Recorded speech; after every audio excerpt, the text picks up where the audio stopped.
Football বিশ্বে আবারও ইতিহাস। আর্জেন্টিনাকে পরাজিত করে 2026 ফিফা বিশ্বকাপ জিতে নিয়েছে স্পেন।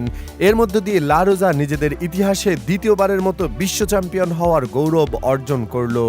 স্পেনের বিশ্বকাপ জয়ের ইতিহাস শুরু হয় 2010 সালে, যখন দক্ষিণ আফ্রিকায় অনুষ্ঠিত ফাইনালে নেদারল্যান্ডসকে অতিরিক্ত সময়ে 1-0 গোলে হারিয়ে প্রথমবারের মতো বিশ্বকাপ জেতে তারা।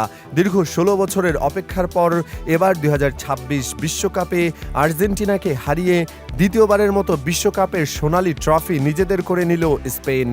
স্পেনের জন্য এই বিশ্বকাপ ছিল দুর্দান্ত এক যাত্রা।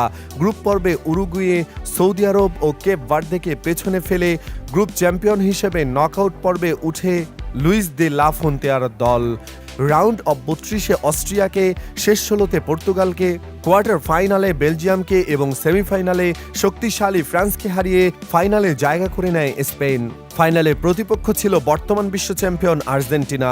দুই দলের লড়াই ছিল বিশ্ব ফুটবলের দুই পরাশক্তির মহরণ। শুরু থেকেই স্পেন নিজেদের পরিচিত পজিশন ভিত্তিক ফুটবল খেলতে থাকে। দারুণ দলীয় সমন্বয়, শক্তিশালী রক্ষণ এবং কার্যকর আক্রমণে আর্জেন্টিনাকে পরাজিত করে 16 বছর পর আবারও বিশ্বকাপ ট্রফি জিতে নেয় স্পেন। এই বিশ্বকাপের সবচেয়ে বড় নায়ক ছিলেন স্পেনের তরুণ সুপারস্টার লামিন ইয়ামাল। পুরো টুর্নামেন্টে অসাধারণ পারফরমেন্স করে তিনি দলের শিরোপা জয়ে গুরুত্বপূর্ণ ভূমিকা রাখেন।